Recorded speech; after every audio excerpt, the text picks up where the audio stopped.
What's going on, guys? Welcome back to Neeks Sports. Listen, this weekend is massive. It's massive. And you might think, but neither of these teams are fighting for the title. Neither of these teams are really going for big trophies anymore. But I'm telling you, the passion for this game has not died down between the fans. You only have to go out and check all the previews we've seen on all the fan channels this week. Sunday is going to be red hot. If not on the pitch, then definitely on social media. And we are bringing you the Manchester United versus Arsenal match preview.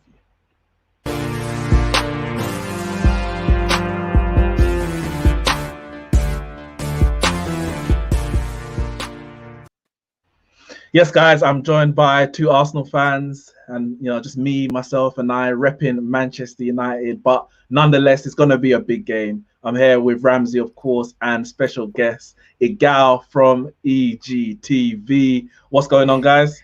What's happening? What's happening? Listen, Igal, you've been in the news recently. When I say the news, all over social media, everyone saw on the match preview. The Arsenal versus Man United match preview on the Football Terrace turned out to be Arsenal. It? I thought it was Arsenal versus Arsenal. That's what it turned out to be. It was Arsenal versus Arsenal. I was just sitting back like, okay, all right, let them kill themselves inside so we got less work to do. Obviously, I know it's going to have no bearing on the result, but it is what it is, isn't it? Fan opinion, it divides opinion, it creates such debates. But listen, we're here to talk Arsenal, Man United, and we're gonna keep it civil. We're gonna talk Arsenal, Man United. We're gonna keep it about the football. I'm gonna come to you, Ramsey, first. Listen, first and foremost, are you confident going into this game? And we're talking about the results that you've had in the let's say post international break, because that little run coming up it's 2 games a week. It's Thursday, Sunday for you. Obviously, we play on Tuesday and Wednesday, but Thursday for you, man. Are you confident going into this game? No, that's the reality. That's the reality of it. We've been playing poorly in terms of going forward. I still think we've been quite solid defensively. Still second best defense in the league currently. So we're doing not too bad at the back. Yeah, but going forward, we're struggling to create chances, man. And it's an away game at a top 6 club, and everyone knows that it's not something that we tend to do. We ain't won at Old Trafford since 2006, Adebayor. So I ain't getting there all guns blazing saying, yeah, we're going to win, because there have been certain times we've been there with David Moyes and LVG and Jose and still come back without 3 points when it was there for the taking. That's the reality of it. You know who else played in that game in 2006? Who? Ole Gunnar Solskjaer. He played for that game? Yeah, listen, I remember Lehman made that save right at the end. And Solskjaer it was the big, he was like wide-eyed because he couldn't believe it. It was literally brilliant save by Lehman. The game should have been 1-1. Solskjaer played that game. That's how long ago it was, I'm telling you. You want me to tell you another connection? The 8-2 game led to us signing Arteta, and now Arteta's our manager. So there is in connections with all over the teams and everywhere. Listen, anything that connects 8-2, I'm taking it. So what are you saying, 8-2? Is that what you're looking at? No, I'm saying the 8-2 scoreline led to us signing Arteta and Per Mertesacker. And guess what? Per Mertesacker is the head of the academy. And Arteta, who we signed that same window after we lost 8-2, is now our manager. So I know we don't like to talk about that game. Let's forget about that game. But at the same time, you guys are the same people who lost 6-1 just a couple weeks ago. So don't forget, you were crying a couple weeks ago. Wait. So we got Arsenal fans claiming Spurs results. I have seen it all. But let me listen, Igal, since you've taken the mic, answer me in it. Are you confident going into this game? Am I confident going into this game? Yeah. I would be lying to you if I said I was confident going into this game. Okay, I'm not confident going into the game, but I'm expecting us to do something, but I'm cautious. I would say not as confident as I was going into the first big game this season, Liverpool game, because that first Liverpool game, we're still off the hype of beating Liverpool, beating Chelsea, ending the season well, where we always usually end the season well. Now we face Liverpool away, Man City away, the 2 toughest games we could have in the league already, and we've lost. That's because that's because you haven't played at Old Trafford yet. But go on. No. And then we faced Leicester at home. We should have won that game. And then now we face you guys away from home. I feel like we're getting all of our bogey games out of the way quick. So maybe the rest of the season will be a little bit more brighter for us. But right now, I'm expecting a draw. All right, well, we'll get onto all of that in a second. Listen, I say for me, as you said, Ramsey, in 2006, the last time you won, and we've had worse teams than we've had now, and you've had better teams than you've had now. I would be the ultimate pessimist if I was. You will slit your throat. You're right. Listen, you're right. No, but I would be the ultimate pessimist if I said I'm not confident going into this game, because I mean, with everything that we've seen in the past, in the recent past, the last few games, the players at our disposal, for me to go and say, yeah, I think Arsenal are favourites, that's just trying to cover my own back to hope that if we lose, I can say, well, you know what, I didn't feel we win anyway. I'm not doing that, because the reality is, even if we lose, and I was like, yeah, I think we'll lose, I'm still going to get bantered.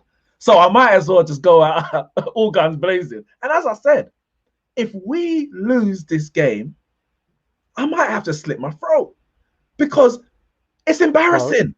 I will. No, I didn't. I know I didn't, because I was very, very careful with what I said, because, we do not condone violence. We don't, but, self-harm sometimes it gives you a bit of control. And I can't control what happens on the pitch, so maybe I just want to control something that happens. No, I'm not going to go that deep. But listen, this Arsenal team I don't think. Is this what Manchester United do to you? Listen, when you go to my Twitter and you see my pinned tweet, and I've left it there for a reason. Yeah. I have no faith in this team. I have no confidence in this club. None of it. Why would you put your life on the line then? Because Arsenal are that dead. Arsenal are that dead. Listen, I have no faith. But if we lose this game, we're done. We are finished. We might as well just give up. If we lose this game, we might as well just give up as a football club. Because this Arsenal team is so bad that if we lose to them at home for the first time in 12 years, what the hell does it say about us? That's what I'm saying. What does it say? What's so bad about this Arsenal team that lost to teams you'd expect us to lose to? Neeks, you yourself would have predicted us to lose to Liverpool. You would have predicted us to lose to Man City. And to be fair, some fans would have predicted us to lose to Leicester, even though we're at home. I'm going to be honest. I predicted a draw against Leicester, but not because Leicester are this great team. It's because, as I said, Arsenal are that bad. I don't believe, I'm not supposed to, I'm not an Arsenal fan, but I don't believe in this Arsenal team. I have big doubts about this Arsenal team. I have for many years. So it's just that, again, I'm not an Arsenal fan, so I'm not supposed to, but I have no faith that Arsenal get wins when they should get wins. But then that means when they get the wins, I'm like, whoa, all right, you got beat Man City and Chelsea to win the FA Cup. Big surprise. If Chelsea beat a Man City or Liverpool beat a Man City or vice versa, it's like, oh, that's something can happen. If Arsenal beat one of the big teams, especially away from home, that's a big shock, because it doesn't happen. It just doesn't happen. So if we end up being on the receiving end of that, I'm taking a big L for that. Because why us? They couldn't beat Man City. They couldn't beat Liverpool. They couldn't beat Chelsea. They couldn't beat Spurs. But they come in Old Trafford and beat Man United. That's a massive L. So listen, in terms of why I don't rate the Arsenal team, because yeah, you lost to Liverpool. I expect you to Liverpool. But am I right? Did you have one shot on target in that game? No, against Liverpool. Or am I thinking maybe I'm thinking the one at last season when you won 2-1 at the Emirates? Yeah. Was that when you had one shot on target? I think that might be the one. Oh, was it that one? Yeah. Okay. This one, yeah, I wasn't expecting you to win, but you lost 3-1 anyway. Then you've got the Man City one. I'm looking at this Arsenal team. I'm like, you're solid at the back. You could have won that game. But you're solid at the back because you offer nothing going forward, not because you've got the best defenders in the league. Like Liverpool are solid at not now, but they've been solid at the back in the last few years because Van Dijk's a boss, Robertson's a boss. He carries Gomez, and they still go forward and attack without conceding. So for me, that's a better defense than let's put 10 men behind the ball and not concede. I think it's very easy to not concede if you've got 10 men behind the ball. You got to find a balance though, because we're coming from. It's so funny because we've been to so many of these games, right? And people expect us, and rightly so, from our history, to get battered, to concede 3, 4, 5 goals, and at times 8 goals. 6 goals isn't far fetched from us. We've conceded 5 against Liverpool in the past couple of years. So there has to be a change in the way that we play so that this doesn't happen again. Now, obviously, you want to be able to create number of chances to score goals. In the game against Man City, we had 3 opportunities to score goals. Now, against Man City, even if we play an attacking best, any more than 5-6 chances is big. So I'm not expecting us to create that many against those sort of teams. But the thing Arteta has come to change is to stop us from getting pounded against these teams. And so if that means we have to go defensive and sit and hold, then that has to be done. We probably under Arteta we beat Man United at the Emirates. Played well against Chelsea. Was it on Arteta? Yeah, that was on one of his first few games. When Pepe. Yeah, I remember. On his thing. Yeah. And then first goal ever. I never scored since until done. And played well against Chelsea when we went down to 10 men at Stamford Bridge, and then obviously as you talked about the results in the FA Cup, beat Liverpool in the league, and those sort of things. It's not just going to be a straightforward process of conceding bare goals one year, next year solid defensively, and also create bare chances to score. It's a process. So I'm not expecting Arsenal to just go from one to the other and be like perfect straight away. But I think this year there may be a mindset of let's just try and be solid and see what we can do going forward. See if we can create chances again with the Liverpool game. See if we can create chances. Can I say something though? What did you see if? You look at the players you've got. You can't say see if. Yeah, but this is what I'm saying. Because we're so defensively, it's not going to be like we're going to be creating chances left, right, and centre. But in the games against Man City, we had 3 chances to score. 1 probably gilt-edged chance that we should have scored. Against Liverpool, we did score, and Lacazette should have scored the second goal. Another big chance that we created. But again, it was only 3 or 4 chances each game. And if you look at the way Arteta speaks in his post-match interviews, it's about we have to take those chances because we're not going to get that many chances to do it because of the way we're playing. We're trying to be so solid that when we can't afford to let 7-man attack against these teams because we know the other end they're going to be coming for us on the counter attack as we've seen time and time again. So it's not going to be a case of us creating loads of chances. I'm in a weird way. The way that we're playing, I'm a little bit more confident in the way that we play against a bigger team than a smaller team this year because the smaller teams are the ones that we have to now. They're sitting back and we can't break them down. You say that, Ramsey, but then the 2 big teams, well, let's say the 3 big teams that you actually played, if you want to include Leicester in it, for instance, because they finished 5th last year, you ain't won any of them. So why are you more confident in those games? We're more competitive in those games than you actually think. We played better in those games than we did against Sheffield United at home, West Ham at home, and Leicester at home.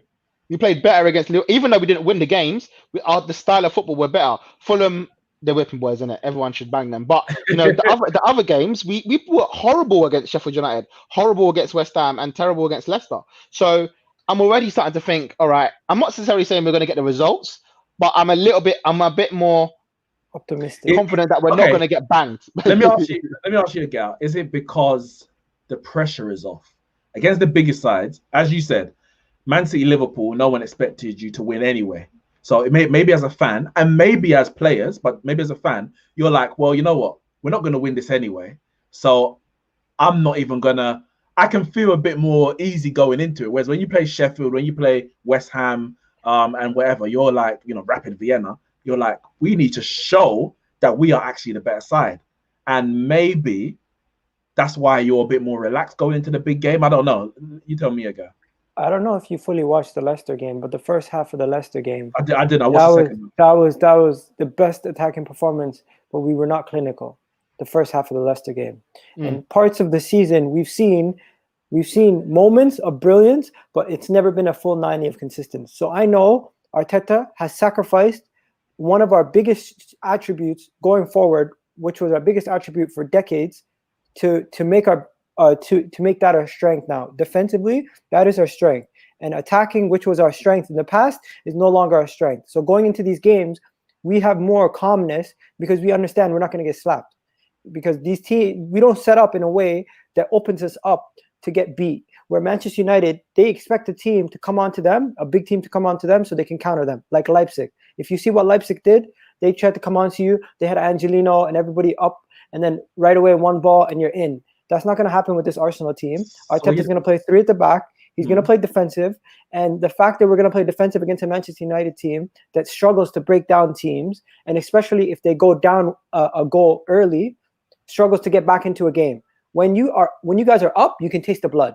But when you guys are down, you guys are down. And I start seeing guys go missing. I start seeing players looking around to see who has character. Like Bruno's going around to everybody saying, "Man up." That's what I see. But at times, I'm not going to say you're wrong, but I'm not going to 100% agree with that, because obviously it's random examples. You look at Newcastle. We went down 2 minutes, own goal, free on goal. We won the game 4-1. We got back into it fairly quickly. It was an offside goal, brilliant goal, Bruno Fernandes offside. Then soon after, Maguire got the equaliser. Then, of course, as you mentioned, it's about still breaking down the team to win the game. And that went on till late in the game, and we brought in a few subs and won the game. Prior to that, at the end of last season, we went down early to Southampton, came back into that, we're 2-1 up, and we conceded late to draw the game 2-2, like last kick of the game.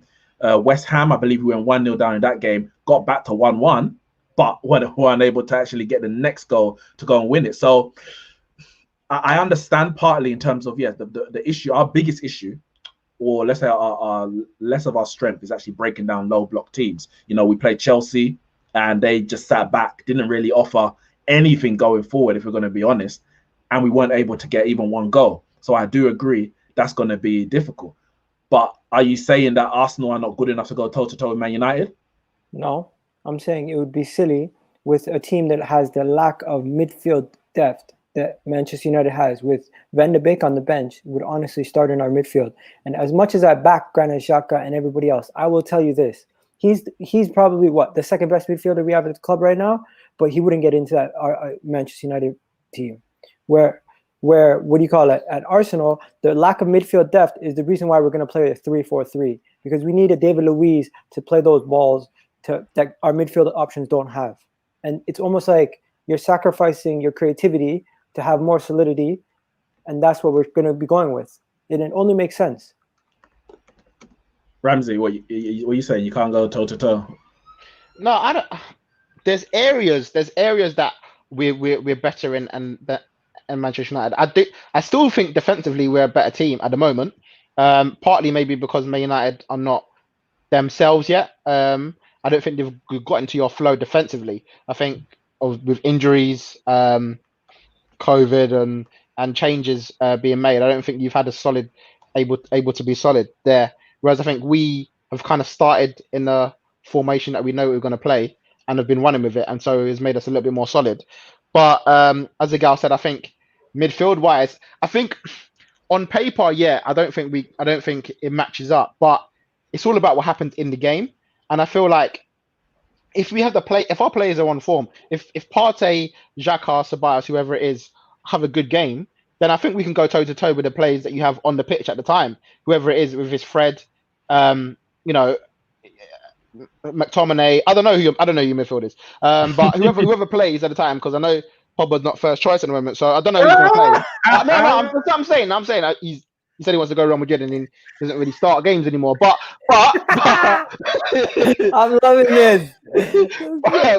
but your strike force is what can be the scary is the difference. I think is the difference between us. I think your strike force on form can be very lethal, and even a good defense can get taken down by a better strike force. And I think that's why we have to be so solid to make sure that we don't open ourselves up to get caught on the counter. Although I do think no Martial could play into our hands very well with his quick feet and his quick movement. Not having that person there, and I don't know if I don't know who's going to play there. We're still winning the penalty, bro. Like, we're still going to win the penalty. I mean, if that's what you need, then fair enough. Arsenal's defense has been so solid since Arteta's come in. They're singing 21 seconds to go in the locker room. Like it's that's how it is. Like it's just lit.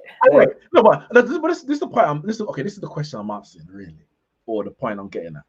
Is it solid because the players are good, or is it solid because you put so many men behind the ball? That's what I'm saying. Because the way if your defense was that solid, you could go 4 with Partey holding.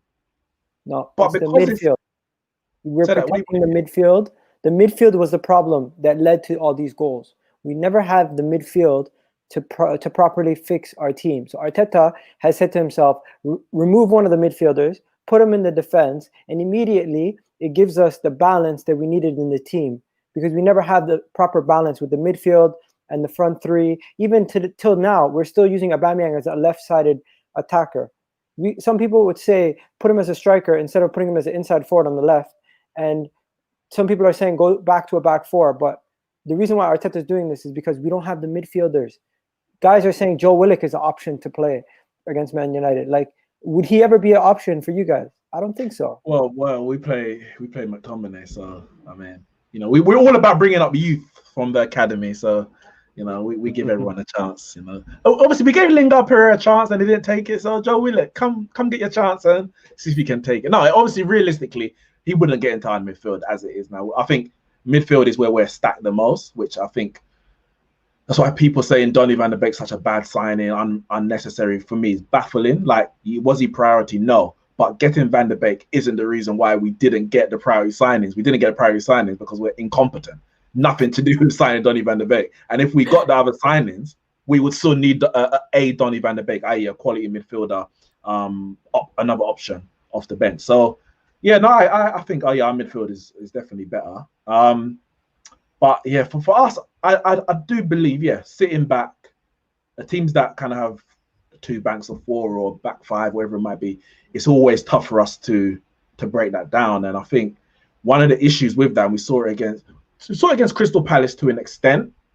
I think there's a lot of mitigating factors, but I still have to respect Crystal Palace because their away record against the Big Six is that good that even if we were fully fit and we had pre-season, there's no guarantee we were going to win that game anyway. We lost to them at home last season as well. But the issue is that not that we can't break down teams that sit back, is that we are then susceptible to a counter-attack. So let's say we got quality to break them down, but if we don't break them down in the first 10 minutes and then the other team scores, then you're 1-0 down and you're still then now trying to break them down. And Palace had the pace on the break to get at us. It's not the same game, but there's many times in the PSG game where we were playing a high line. I think after we went 1-0 up, our line was very high. And I'm not going to lie, I was looking at it like, this is worrying. Our line is too high. Like, they're going to exploit it. But every time Mbappe and Neymar and whoever, else was running at us, even when Moise Kean came on, Tuanzebe, Wan-Bissaka, back pocket. So I'm like, all right, if you're going to push forward and have a high line, which I guess if you're going to be sitting back and we're going to be on the ball, we're going to have a high line. It's the only way it's going to work.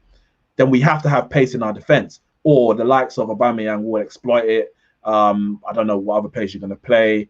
I mean, Pepe. I'm not even going to say too much because he scored against us last time, but we'll see what Pepe can do. I don't think he's worth 72 million, but we see what he can do. We can see what he can do. But okay. But one second, the elephant in the room. 1 second. I was going to say it's going to be interesting to see what Arteta does in terms of his forward line. The last time, maybe it was the Man City game where he had Willian as a false 9. Then in the last game, he started Lacazette and Aubameyang on the left. And now I'm hearing there's talks about possibly putting Aubameyang through the middle. So that's something that Solskjaer's going to have to think about, like, what team's actually going to turn up? What can we do to counter? But I think if we put pace at the back, i.e. Tuanzebe, and we got Wan-Bissaka, whether Aubameyang's on the left or through the middle, we should have the pace to counter it. If he goes on the right, then yeah, it's a problem, but I don't think he's as effective on the right. So that would be kind of trying to attack our weakness, but taking away from your own strength. A Lindelof-Maguire partnership while pushing high is, I think, the biggest threat that Arsenal pose to us. Can I say something? Manchester United, elephant in the room for Manchester United is we struggle against teams that press us. Manchester United do not press. You didn't watch the Leipzig game. You didn't watch the Leipzig game. I did watch the Leipzig game. So why did you say that? The first half of the Leipzig game, you guys allowed them to have the ball at the back, pass it around for ages. And when it comes, and I did a watch along for that game, and I found your press is sporadic. It's not constant. It's not consistent. So with the team like Arsenal, we build up so deep. Raz, how many times we pass the ball around 25 times before we even get it past half?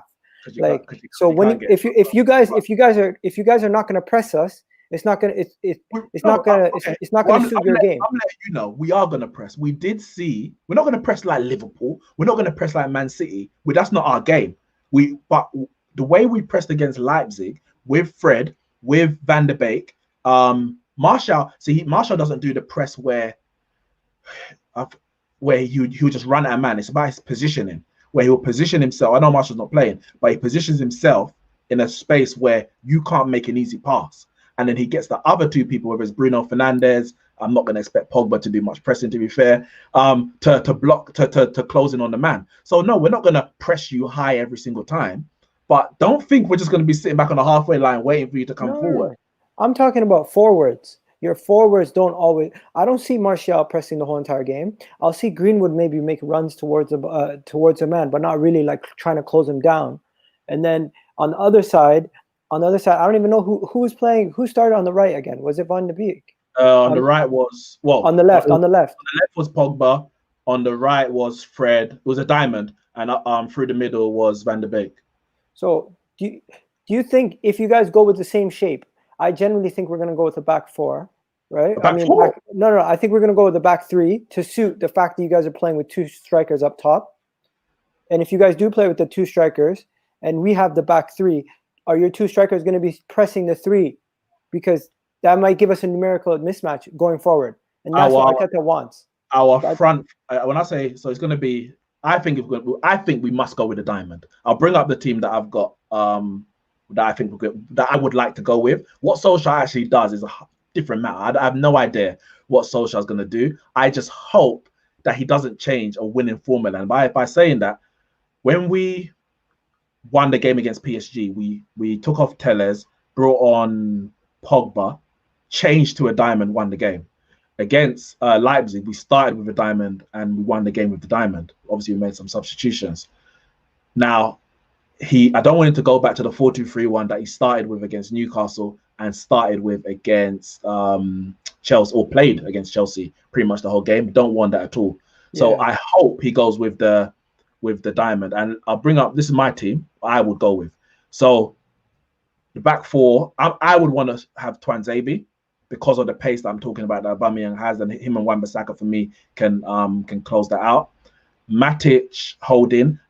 I don't know if he's going to go with that. He could go with McTominay. Fred, for me, has to play. After we lost 6-1 to Spurs, I said Fred has to play. He's one of the first names on the team sheet now because he is one of the only midfielders in our squad who give us what he does. His passing ain't great, but his constant running and pressing and harrying and nipping at the heels, no one else in our midfield does that and has a bit of a passing ability. Matic can pass and he has the solidity, but he ain't got the legs. McTominay can run, but he can't pass.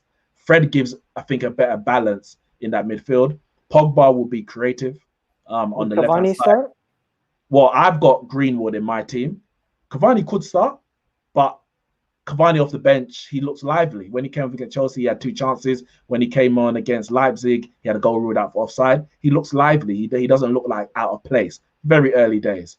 But what I've got the front two, Bruno Fernandes is going to be pressing. He's probably going to be pressing higher than the other two. And I see that on a game-to-game basis. So the two strikers will split wide. So maybe they'll pick up your left and right centre-back. And Bruno Fernandes will press on your central centre-back or the keeper. That's the way I'm looking at us pressing in this game. It's not going to be constant, but it's going to be, I think it's going to be disciplined. You go at certain times. You can't go all game because you'll be tired by the 60th minute. And Arsenal then would have the advantage. But do we have to press you that high? Because you said you ain't got midfield anyway. I'm worried if you guys press us and if we don't have David Luiz and we have Mustafi in there instead. If we have Mustafi in there instead of David Luiz, it's going to be a problem on that because on the ball he does not ooze confidence, in my opinion. I don't know about you, Raz. What do you think? Yeah, I don't know. I'm not quite sure. In terms of that team, the only thing I would say with the Man United team would be the fact that with Pogba in there. Now, has Pogba started a league game since the 6-1? Sorry, 1 second. No. No, it hasn't. No, See, no, he hasn't. I'm not. I don't know. I don't know what Ollie feels with that. Whether he's trying to test it to see whether it's working. Him coming off the bench in the league at the moment. They said haven't lost since he hasn't started, and it was interesting to hear Neville and Carragher. Carragher saying he just doesn't feel like Pogba and Bruno on the same pitch starting works adamant for Man United, which is why Ollie's just saying, you know what, for the time being, I'm not playing them, I'm not starting with them together, but I may bring them on. So I'll be interested to see if he does go back to those two in the middle and how exposed it may leave you if it's not going well, because it against Spurs, although the team was different in terms of the team sheet, there was an exposure there that Ollie wasn't happy with both of them in the team. And did they start against Brighton as well? Yes. So they did. Yeah, I can't remember who's, but them two definitely started. Yeah. Yeah, and it just felt like Brighton had so much of the ball, and they hit the bar like five. They hit the bar like 5 times. So the difference with they hit the woodwork like 5 times. The difference with the Palace, the Brighton, and the Spurs game is less to do with Bruno and Pogba, and more to do with the lack of defensive midfielders. So in those games we played 4-3-3/4-2-3-1 with Matic as the only holding midfielder, and we got overrun the midfield. With the Diamond, you can play them two, and you still have 2 defensive midfielders in Matic or McTominay and Fred. And I think that's the difference. So obviously against Leipzig, for example, it was Pogba and Van der Beek. Now, for me, literally all I've done is take out Van der Beek and put in Bruno. And there's no reason why Pogba should not put that Pogba-Bruno partnership become a liability where the Van der Beek Pogba partnership wasn't a liability, because for me, you've got the 2 defensive midfielders still there. Let me say something. I think Scott McTominay, Matic, Fred, if you're going to pick 2 out of the 3, I feel like Fred and Scott McTominay would offer you a lot more mobility against a team like us, which we pass the ball quickly, and we're going to be looking to build up our attacks from deep. Those 2 guys, what I've seen from them in those couple games they played consistently together, they offered you guys so much hard work, especially the Chelsea game. They outworked every other midfielder that Chelsea had. Even Conte was in the midfield, and he was looking like he was tired. Yeah, I definitely wanted Fred and McTominay for that game because of the Kante factor. Obviously, Jorginho's the other one, so bloody hell, Matic could go up against Jorginho. But I definitely wanted them to. I think he might go with McTominay. But what? I think you have to. Fred, you have to. I think Matic in this game might not be the game for him, because we have pacey players, and if I'm going to analyze Arsenal from an insider, I'm going to tell you this: if you want a DM who can go and help out your center backs in this situation, because you don't want our attackers running at Harry Maguire. You don't want our attackers running at anyone on that left side. You don't want any of our attackers running at those guys one-on-one. Because if we have Harry Maguire outside on the wing and we have him isolated, and then we have the whole middle of the pitch with one other center back playing, and you guys are playing with the 2 in the back with 2 center backs, you guys are going to be wide open, because Harry Maguire is going to go out wide. He's going to be isolated, and we're going to have all the space in the midfield, and you're not going to have Matic won't be quick enough to fill that gap, where Fred and Scott McTominay, even though they might not be better players, as some people like to say, they're younger, they're more mobile, and they have more agility, and they'll be able to get into that position and be more aware. And don't forget, this Scott McTominay guy, he's the one that helped you guys basically get that draw last time we played. Great goal. And I'm just putting respect where respect is deserved. Listen, I'm not saying he's a great player. I'm not saying he's amazing. I'm just saying I think he would do better against us. Listen, I don't disagree with you. That was just my team. Solskjaer, I ain't watching this. You never know, it could be in it. But that's just me personally. What were you gonna say, Ramsey, before I bring up your team that you heard? No, I was gonna say it probably links in with the team that I'm gonna choose, actually. But it will be interesting to see what he does, because if he's going to manage how Man United attack, or whether he's going to manage Arsenal coming the other way. The reason I say that is because a lot of our creativity at the moment is non-existent in the middle. It's all out on the right or mainly on the left. And if we overload on that side and you are playing the diamond, it may mean that people get dragged out of the middle from where they're supposed to be, and maybe sort of you probably don't really want a Matic dropping over on the left hand side, especially with no number 10. Matic coming out on your left hand side or on our left hand side? On our attacking left hand side, so your right hand side. So I assume that's going to be how we play because we've done that on numerous occasions. But maybe having Matic dragged out wide, whichever side, could potentially be a bit of a problem for Man United. If they're setting up to specifically stop us, you don't have to. Obviously, you might be going to just play your own game and win it your own way. Well, look, let me bring out these two comments. One from 40 Talk says, yeah, but McTominay isn't a CDM, and then Indiana says only Matic is a CDM. The rest are box to box. Now, in the Leipzig game, when McTominay came on, if I'm correct, Fred went into the CDM role, but that's not his best position because I don't think he doesn't have the discipline to hold, to shield. He's always going into the tackle. He wants to engage the man, whereas Matic will stand off and kind of put in his is the positioning more than anything. So that's why I'm going with him, because yes, I understand the whole energy thing in the midfield, but who's giving you this energy in the midfield? Partey. I'm not worried about like Xhaka overrunning Matic, for example. I'm not worried about that. Maybe I should be. Maybe I'm not seeing the skates that Xhaka's got on. I don't know, but I'm not worried about that. And I think if you play, as in my team, you've got Twanzebe, then the pace in defense is covered. So Matic really only has to drop in. If Maguire, for example, gets dragged out wide, Matic just drops in, as opposed to he's having to start chasing back, etc. I think it's the solidity that Matic gives us as the pivot more than, and you've got the legs of a Fred.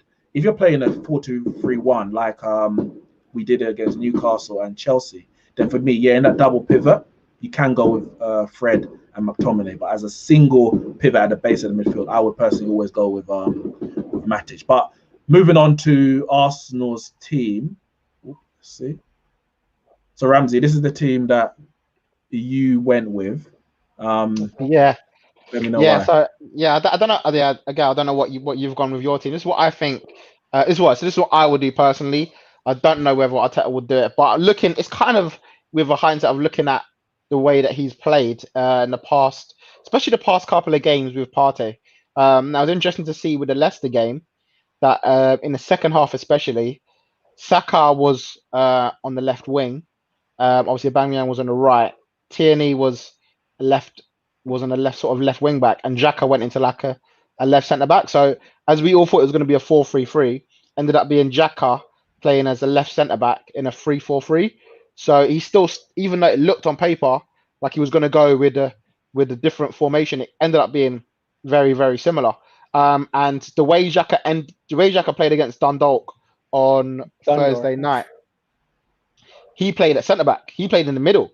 He was at centre back for the whole time he was on the pitch. And so that leads me to think that he will probably put Xhaka in a very defensive-minded position. And especially without David Luiz, there's no one in that back three that's going to take the ball out and sort of play the ball over the top going forward. And I think that's why he put Xhaka there, because with David Luiz there, he's the one that does that. He will find the ball over the top. He'll look for a Bellerin or he'll look for an Aubameyang. Whereas with those three, none of those three are going to carry the ball and look for the over-the-top ball. So I feel like it will interchange with Xhaka dropping in left centre-back, Tierney maybe moving up, Saka maybe coming into more the middle. Or he may go Saka on out wide. The reason I went with this one, is because I think it gives us a little bit more going forward that we lacked against Leicester. As I said, with Leicester, we went with the three of Saka, Aubameyang and Lacazette. Yeah. With Willian in there, or maybe Pepe, but I've gone with Willian. It gives us another attacker in the game. Fit? Yeah. He played 30 minutes. He played 30 minutes on Thursday as a sub. He came on for Pepe. I would definitely go with Willian over Pepe. 100%. At least, especially going back as well, our left-hand side is where we attack at best. And Willian is going to offer so much more defensively and the ability to go up and down. He's done it all his Premier League career, more so than Pepe. And he's a big game player. He can score in the big. He's scored against Man United a few times as well in the past. He knows what to do in these kind of games. Where I feel like Pepe He's sometime-ish. We know that. His consistency is the big thing that lets him down. And if he has a bad game, it can affect how we play. And the option from the bench of Pepe coming on, I'm more excited rather than a Willian. With a Willian, I feel like get him into the game, get him to build up the game, and then maybe bring Pepe on for the last half an hour. Just let him just try and create like we did against Sheffield United. But I feel like those three up there with Saka as well just gives us another dimension going forward where we didn't have against Leicester. Because of Leicester, it was just we missed one of them. There's obviously big talk about Aubameyang going down the middle. I was going to ask Gal, like looking at this team, like what's your thoughts on this team and Aubameyang factor still on the left? Would you change anything about that? Okay, first things first. Squadron Mustafi does not lose confidence in my. We're talking about that. I know. But let's keep it honest. I will be here and I'll back Partey, I'll back Gabriel, I'll back Tierney, I'll back Leno. Even though Leno at times he's kind of shaky, I'll back all these guys. But two guys who consistently have let us down, and they constantly let us down, and they make me look like a fool trying to back them, are Mustafi, okay, and Bellerin. Mustafi and Bellerin constantly make big errors in big games that going into this game, I know, Raz, we both know this is going to be the problem area for us. If Manchester United find a way to isolate Mustafi one-on-one, he will make a mistake. And his concentration levels are not always switched on. It's almost like he puts too much pressure on himself. And then Bellerin, the same thing. Defensively, he's not switched on as well. Attacking, he's better than Wan-Bissaka, but defending-wise, he's not better. He's not really a good one-on-one defender, and he's not a good team defender either. He doesn't know how to usher people away. But that's why I think we play with a 5 at the back, because Bellerin isn't defensively minded all the time. Obviously, normally it will be a Holden or a David Luiz there just to cover him, and obviously this time it will probably be Mustafi. And the thing is with Mustafi, right, is his last 8 months under Arteta as a whole has actually been quite good. He's actually played quite well, and for a lot of time, a lot of fans were sort of having to grit their teeth and say, you know what, he had a good game. Yeah, I can't lie, he had a good game. And especially, but my only problem was that it was when David Luiz was in the team as well, because you had maybe someone else to help him out there in some of those big games in the lead up to the FA Cup semi-final before he got injured. He played very well with David Luiz. Without David Luiz and him all of a sudden trying to find a new partnership with Gabriel, I think that's where the breakdown may come, if anywhere. And it's the only big weakness I see with this team defensively. Other than that, I'm actually not mad at the way we will have this game. The only other omission I had there was obviously Danny Ceballos, who didn't play. I don't think he played against Dundalk on Thursday at all. He came on for the last 10, I think. Yeah. Saka is definitely starting though. We both know I think Saka will start. 100%. The only reason I didn't put Ceballos in because I know Xhaka will play. I know Xhaka will play because Emery loves Arteta loves Xhaka. I think if you got those 4 attackers, and I'm counting Saka as one. Yeah. You don't need, not that you don't need Ceballos, but if you put Ceballos in there, that is very, very attacking. No, so it will be Ceballos for one of the 4. Yo, call me crazy. Put what do you call it, Mustafi in the center back position, right? If he's having a bad game, would you move Xhaka to a center back role or an El Neni and bring in another midfielder going forward? For me, it's too risky. But just even though he's having a bad game, to bring in another midfielder in that place just screams risk for me. I know we actually ended the game in Dundalk with El Neni and Xhaka at the back. No, it was El Neni, Kolasinac and Xhaka. Xhaka came off, innit? So El Neni and Kolasinac. And El Neni was captain, by the way. He took off, and he took off Mustafi, didn't he? Yeah. So for him taking off Mustafi means that he's wrapping Mustafi up in cotton wool. And if we have to wrap up Mustafi in cotton wool, then he's definitely going to play. You know what happened? Why is Ainsley not playing as a right back? He offers us more going forward and more defensively. Arteta's never put him on the right hand side. He's always played him as a left side, unless Bellerin's been injured. He's always played him on the left hand side. I don't think he wants to do that. I think he wants Bellerin and Cedric to be the right hand side and Saka / Ainsley to be on the left. I think that's how. I mean, it's weirdly because even Gareth Southgate only plays Maitland-Niles on the left as well, even though he's right-footed. So yeah, I guess he's trying to maybe adapt him to become his position because let's face it, Maitland-Niles hasn't nailed down a spot anywhere. Now, if maybe a left-hand side is his spot, maybe that's where he needs to just perfect and get better at being. But the chances are something's going to change in that game. I can just see I can see Xhaka playing at the back. I got one more thing. Why not play? I get why we play Aubameyang on the left. I get it, and I've defended it a lot. Yeah, I'm starting to think if those chances that fell to Lacazette against Liverpool and against Leicester were to fall to Aubameyang, wouldn't he finish those? And why don't we try? Well, you say that, but one fell to him at Man City and he didn't score, and he should have. He should have scored that goal against Man City. Who created the chances for Lacazette in Leicester, or the chance? Wasn't Aubameyang's cross? Yeah, it's been Aubameyang, and Aubameyang got an assist for him at West Ham. Yeah, so it's like you take from Peter to pay Paul. If you take him off the left wing so he can score, but then you need someone on the left wing who's going to then create for him to actually score the goals. Quickly, I think my thing with Aubameyang down the middle. I've said this before.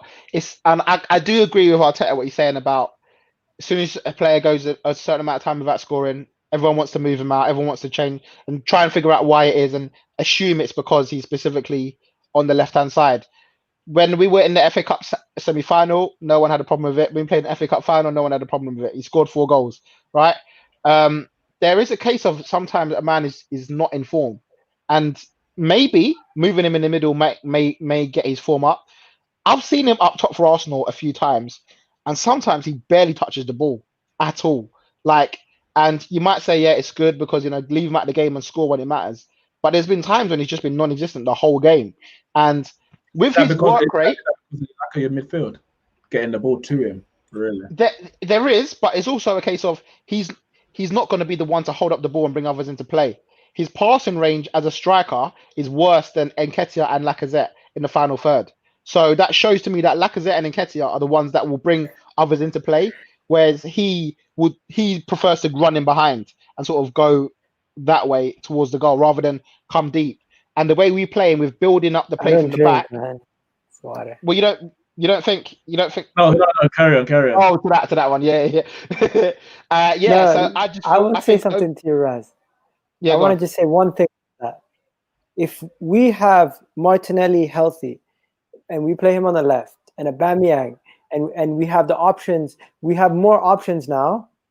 Because imagine you have Martinelli, Aubameyang, you have Pepe or Willian, Eddie and Laka will be dropped, and I would have Saka as a left wing back. To me, that team is similar to the team that played against West Ham, where we beat them 3-1, or was it 3-0? That was probably the best attacking performances in a long time. Where is Martinelli? He's injured. He won't be back until end of December. The thing is, he's back in training. He's back in training, but the only thing is with Martinelli, and again, it's the whole point of when we're not in form, we always looked elsewhere to think, you know what, if he played, I reckon we'll do well. And it's the same thing with Ozil. No one was speaking about Ozil in the FA Cup semi-final. No one mentioned his name. In the FA Cup final, even all the previews, no one mentioned his name. Why? Because we were in form, we were playing well against the big teams, but now we're out of form. It's like, what about my man? Oh, you know what? Joe Willock should play because it's like, it sounds good.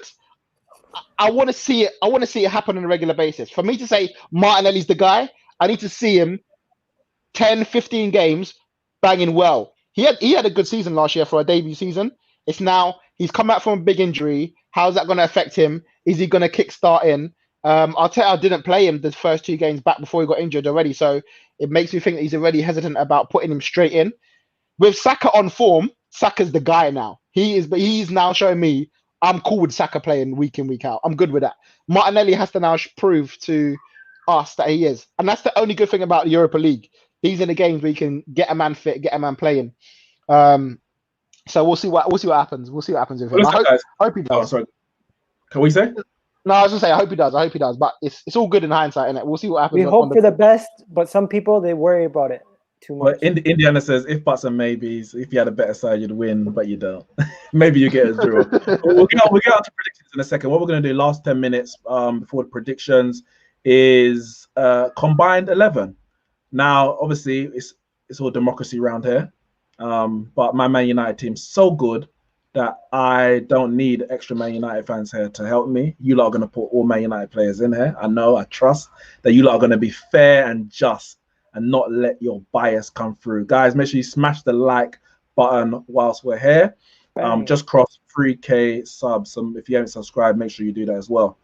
You lot post in the chat as well what you think the combined team should be as well. Yeah, put your combined 11s in the chat as well. Starting with goalkeeper. Now, I mean, obviously there's two to choose from: David De Gea and Dean Henderson. Which one are you going with? Don't do that. Don't do that. Don't do that. Respect. All right, Martinez. You know what? Martinez is probably the best goalkeeper out of all the players on both teams. Oh, get out of here, man. Can we agree, David De Gea? Okay, on a serious note, I'm probably gonna go De Gea. What are you saying? Yeah, you gotta go De Gea. As he hasn't yet made his blunders yet for the season. Okay. I'm going with 3-3, by the way. Now I think our best formation is a diamond. You lot are constantly playing a 3 at the back. But I do believe if you got the players that you actually wanted, the likes of Hossam Aouar, I think you want to play a 4-3-3. That's the noise I've been hearing about Arteta. I think a 4-3-3 is fine. I'm taking that one because you lot might not give it. This suits you. You lot might not give me nothing else, so I'm taking the formation. There's no democracy on the formation. It's 4-3-3. Okay.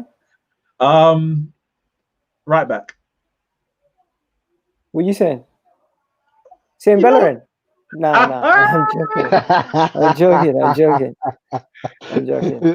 I can't be digging a guy out and then 2 minutes later say I'm gonna take him in the combined 11.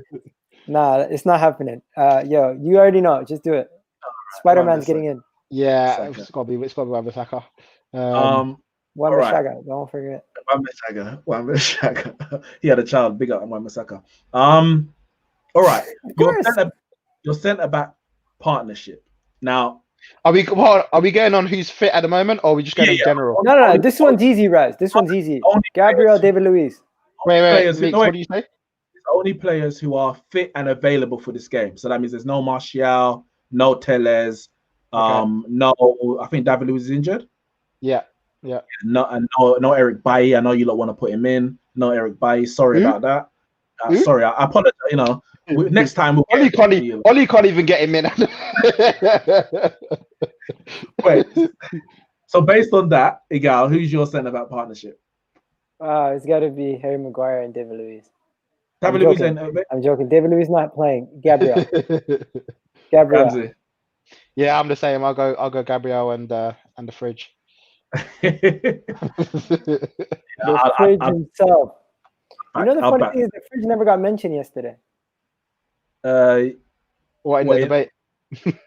Yeah. Listen, sorry, go on. Don't forget, before the international break, he was done. People were saying he's not starting anymore for Manchester United. He's getting stripped of the captaincy. Crazy stuff. It's crazy. Listen, I wanted him to be rested after the international break because he's got a lot going on. Man got sent off for England as well. So it's not like he got away the international break, had a few games. It was just like it was getting worse and worse and worse. But, Solskjaer put his faith in him and said right back out there. Man got a goal in the game, made his Champions League debut, and nobody mentions him. Clean sheet. Listen, sometimes you got to play for it, man. Sometimes all this stuff happens, and you just got to. You're a footballer. You got to do what you got to do, innit? You just got to play for it. Because certain times, say you're out of the team, and say the team's playing well. How do you get back in? Yeah. And when you do get back in, all the spotlights on you now. Are you going to make this team worse? So there's all of that. And especially if you're the captain. Yeah, agreed. Left back. I'm looking ahead of this game. Left back. Now you're lucky. You're lucky that COVID's around because for me, Telles gets in all day, every day. Champions League proven. Top level. Okay, say what you want to say, but definitely not getting in over the potatoes. So put Tierney. It's simple. So you got a fridge. You got Telles. You got all the kitchen stuff. Telles. You got a fridge. You got Wan-Bissaka, who's having fun in the kitchen. You got the fridge. You got the potatoes. You got what is Lindelof? Lindelof is like a Swiss Army knife. He's the Iceman. No, Lindelof is a Swiss Army knife, so you're good. He's the Iceman. So the freezer, isn't it? Oh yeah, and you have De Gea. De Gea is cutting up everything, right? So I like Tellez. I like Tellez in Porto, but I don't know what that means. I don't actually know what that means. Like I've not. He's obviously not had a run of games yet for Man United. He's had 1 or 2 games. Same with Gabriel, to be fair. Then genuinely, like if David Luiz was fit, I'd be tempted to put him in over Gabriel. Not based on this season, because a lot of people look at current form and say, "Oh, you know, he's been." Gabriel has been man of the match 4 games. No, and that's what I'm saying. 100% agree with that. He's been probably been our best player. However, I don't always base players based on the current form. I look at them as a whole and say David Luiz creates a lot of our chances from the back. Contrary to the mistakes he made, he does bring a solidity to the back in the back end of the last season. Like if you take out the mistakes, I know they're not, you can't just do that because it's not football. But the rest of the games he's played, he's actually, if he didn't make any mistakes, I don't think anyone have a problem with him. It's the 1 or 2 games where he switches off, which is the problem. Now, so as an overall, I may go with David Luiz, but as I said, that's the same thing I'm saying with Tellez. I don't know yet. I'm not going to say he's the best left back in the world or whatever.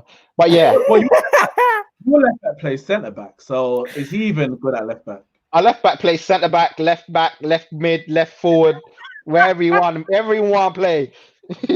Listen, we're so good. We have Saka, who can play like 10 positions. Tierney, who can play like 5 positions. The versatility is amazing. Jack of all trades, master of none. Jack of all trades. CDM.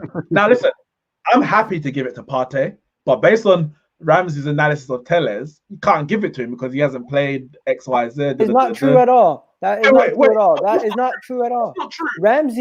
Ramsey said he wanted to give it to him. He said he wanted to give it to him, but based on your analysis, he can't give it to him. So what he said was, he don't. What does that mean? He played in Porto. What does that mean? What did you do? You start laughing. So what does it mean? There's a difference. There's a difference between the Portuguese league and the Champions League final. There's a difference in the Champions League final and the Portuguese league against Benfica. There's a difference. No, there's something between COVID-19 and injuries. COVID-19 counts as an injury, so he cannot be picked. Where Bruno Fernandes came from the Portuguese league. So did Cristiano Ronaldo. What does it matter? What does it matter that Tellez came from the... Just to let you know, Neeks, I would have picked Tellez over Tierney. Right, let's go. So... And if he's healthy, I'm picking David Luiz over Maguire. That's fact. Wait, so okay, or CDM. Wait, who's your CDM? Who is your CDM? That's actually a good question. I'm going Partey. Well, our best CDM is Matic. Yeah, that's our best CDM. Because Fred is not a CDM and neither is McTominay. Okay. I'm going flat midfield and I'm going Partey. Is Partey a CDM? No, I'm going double pivot with Partey and I'm going double pivot with Partey next to Pogba and Bruno up front. Can't do Pogba in a double pivot. I'll tell you that right now. But I can do a flat 3. It's best player. Listen. Double pivot. Ole Gunnar Solskjaer is not the manager of this team. We learned that in the first year. Ole's not the manager of this team. I'll tell you that much. Pogba in a double pivot, I'm not having it. Pogba couldn't play double pivot with Jose. He couldn't play double pivot with Oli and. Listen, who bought him? No, Jose bought him. No, Jose. Listen, the only person you can play double pivot with is Kante. So unless Kante plays for your team, Pogba's not in a double pivot. Now he can be in the team. Don't get me wrong, but he's not in a double pivot. But Kante with Matuidi left mid as well. Yeah, Matuidi left mid. It's all covering. On current form, I would rather have a Partey than a Kante. Let's be honest. Current form, he's played 1.5 games. No, based on his performances over the past 2 seasons, being injured consistently and his team conceding a lot of goals. Like, don't forget, Chelsea conceded almost what was it, 90 goals? That's ridiculous, mate. No, it's fair enough. And then Bruno's not a centre mid now. He is. He can play anyway. He's an 8. He plays 8 for Portugal. He played 8 many a time for Sporting, and he's in this team. For me, Bruno Pogba. For me, it's between Bruno, Pogba, and Van der Bench. So whichever one you want. I go Bruno. You know what? There's no shout for any other Arsenal player to get into midfield. It's not People even fair. People are talking about Xhaka in the chat. Xhaka, I think if you're looking at a direct DM, I would have Xhaka over Matic. If you're looking at if we're playing a definite someone I'd rather have Xhaka over Matic personally. Unpopular opinion. Just because he's got the legs. I don't think Matic is the same Matic as before. I think maybe Matic is better defensively making the tackles, but I think Xhaka offers you something in terms of playing balls forward as like a what do they call them defensive midfielders? The Jorginho type. The yeah, similar to that. Some like a resistor, someone that is not naturally a defender, but can play it like as an attacker from a DM position. But yeah, I'm happy with that midfield three. Okay. Yo, you know you can see your screen share. Oh, sorry, I was modding the chat. There was a few comments that didn't come through. Okay. I was wondering why they didn't come through because there was no swearing in them. But I was like, why didn't they come through? You have words blocked, eh? Yeah, it said doubters. Prove the doubters wrong. Why is that getting blocked? I don't know about that.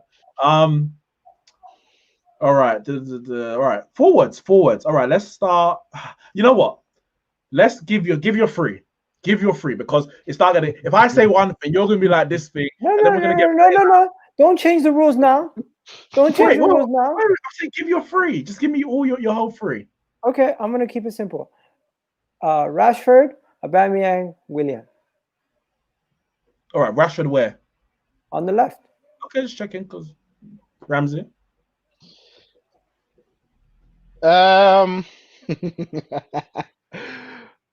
Players that are available. Okay. I'm gonna go with on the right. I think on the right has to be Willian. As a right-sided player. As a right-sided player has to be Willian. Why? He scored one goal all season. Who else is there? Who else you want? Pepe. Mason Greenwood. You want Pepe? He scored one goal all season against Leipzig. Wait, who's Willian scored his goal against? Willian got 4 assists so far this season. Against Fulham, bottom 2 dwellers. of them are against Fulham. Bottom dwellers, garbage. What do you call them? Whipping boys. Listen, Greenwood has not done enough this season for you to be puffing up your chest like that. If it's on form, then it's Pepe. If it's on form, then it's Pepe. Really, he bodied up Sheffield United. If it's on form, it's Pepe. But as an overall player, I'm putting Willian there. Even overplayed because last season Mason Greenwood was better than Willian. No, over the season. Yeah. Over the season. No way. No way. Go look at the stats. Go look at the stats. No I think you're mistaken. Willian for Chelsea was bad last year. He was their best player, arguably. What does that mean? Chelsea's best player don't mean nothing. They were crap anyway. They finished a point below you. And Mason Greenwood got right. Seriously. No, man. Listen, no, Willian over Greenwood last year, man. Listen. Let's bring out the stats. Listen, I thought you said you didn't need the numerical advantage. I'm making my point. That's fine. Last season, this season, officially, Willian has 2 assists because one of the assists he got in the Fulham was like an FPL assist. It's not an official assist. I think it was like a shot that got saved or something like that. So he got 2 assists in 5 games. The man ain't played good since Fulham. Let's be honest. He ain't played good since the first game of the season. However, what has Greenwood done? 1 second. I'm going to go back to Willian. Last season, Willian got 9 goals, 7 assists in 36 games. Mason Greenwood, last season. Give me a second. Struggling. Start from this season. He has he's got 1 goal. No, sorry, 2 goals. 2 goals, 1 assist in 6 games. And last season, I'm about to count something else. 15, 16, 17 goals and 5 assists last season in 49 games. 17 goals and 5 assists. And remember, they're not even all starts. And he played on the right-hand side in a 4-2-3-1. So he's you asked for the stats. I didn't. You asked for the stats. What is that? Is that Europa League? He's that's everything. But if we just look at Premier League, last season Premier League, he got 10 goals, 1 assist. And Willian in the Premier League got 9 goals, 7 assists. It's Willian for me, man. Oh, it's Willian for me, man. Too. And overall, as a player, I think Greenwood, he's got that potential. But right now, if I was to choose one right now in my team, it's Willian. All right, and who's your other two? And then my other two would be Rashford and Aubameyang in any order. I would probably. This is the thing. I would probably put Aubameyang on the left and Rashford up top. Personally. All right. Well, I'll go with I'm going Greenwood on the right, but I've been outvoted. I will go Rashford on the left, like Igal, and I will go Aubameyang through the middle. I mean, you're just lucky that Martial's not playing, or there'll be no debate about it. Yeah. If you want to go Martial, where's Martial playing? If you want to go Rashford on the right, Rashford on the right, Martial on the left. Has Rashford even smelt the right hand side for about? Well, listen, that's why he scored against PSG. That was the front. It was a striker, no? It was right-sided forward. Edge of the box. No, right-sided forward. You're pulling at straws. I love it though. Listen, right-sided forward. Where's Daniel James? I thought he was in the debate, no? Yeah, I thought Dan James was better than Pepe. Last year it was all Daniel James. End of the season, it became Greenwood. Pepe's not in this team either. Daniel James was walking ahead of Pepe. Oh please! You might run in. That's the only thing. I need right now. I need the sound effects of that guy. The only thing he would do is run in. The big guy laughing in the car. That's what I need right now. Big nasty. Oh my listen, guys. Let me just bring up the team. Oh, sorry.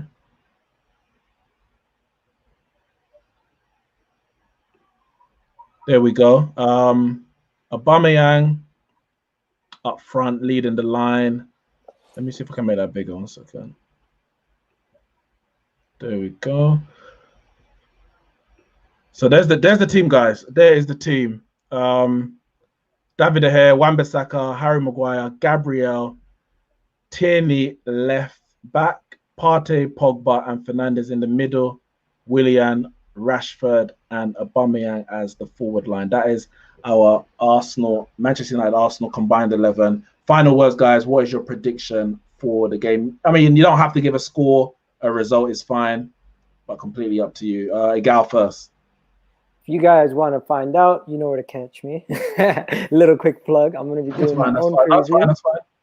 And you know what? And you're going to be on it if you want to be on it, obviously, Raz. If you want to come on, let me know. Give me a shout, bro. Neeks, you're going to be on it too. We're going to be doing it right after this. So if guys want to check it out, you can check it out on EGTV. But I think it's going to be a KG. Anybody can win 1-1. And from there, we'll see where it goes. Ramsey? Obviously, I'll do my Ramsey versus Arsenal prediction been going throughout the season. So I'm actually going to be fully realistic about what I think the result is actually going to be. And I'm trying to actually predict what the score is going to be. So I'm actually going to go 2-0 to Manchester United on a direct prediction. Obviously, that's not what I want. Obviously, it's not. You're not going to get a goal. Yeah, that's my fault. I don't think we'll create enough. Listen, as I said at the beginning, it would be foolish of me to predict that Man United aren't going to win. I think everything is in our favor. The form, the history, the players. We didn't even debate the managers. We can probably do that on when we head over to Gal's channel and do the preview there. We didn't even debate that. But I think right now we're about to. I'm hoping that we can start riding a little crest of wave. We came into this month rough, few fixtures. People doubting whether Solskjaer's going to come out at the end of it. We've got a good result against PSG, a very good result against Leipzig, a good win against Newcastle, KG draw against Chelsea. At home to Arsenal, I can only predict a win. I don't trust this team because they've let me down so many times, but my prediction is that we're going to get a win, and I'm going to go 3-1. 3-1 Manchester United. And hopefully that would put us in a good position to build on for the rest of the season. But yeah, guys, listen, make sure you check out Ramsey at Ramsey_sports on Twitter, and of course, doing his match previews and reviews here on Neeks Sports. So make sure you smash the like and subscribe button. Check out Igal EGTV on YouTube. Make sure you head over there now, actually, and we're going to do our preview over there. Yeah, and I of put course, the link description if you. I mean the in the private chat. chat. Yeah. You need what to do put you- that in. Okay. Let me put that. I'll put that link in there right now. And yeah, make sure you smash the like button. Follow Neeks Sports on all the social media. I'll put that in there. Yo, man, I like that you cover all the other sports too. Yeah, man. Yeah, man. Big fight this weekend. Chisora versus Usyk on the podcast next week. Make sure you check out our review. Did you see how he came out? Ooh, Yeah, it came out Halloween. some Halloween thing. Yeah, Fright night, innit? Fright night. But yeah, guys, man, listen, that's been your Arsenal Man United preview. In the comments below, live chat, and in the other comments, have a discussion. Let me know your team, your Man United team, your Arsenal team, depending on who you support, and your combined 11. Of course, put your predictions. And we're going to be here. I'm going to be here. Ramsey's going to be here. We have to face the music, whatever the result on Sunday. So make sure you are here for the match review, the live match review on Sunday. That would be about 6:30, 2 hours after the game. At 6:30, we're going to be here. So make sure you are there with us, and we will see you lot soon.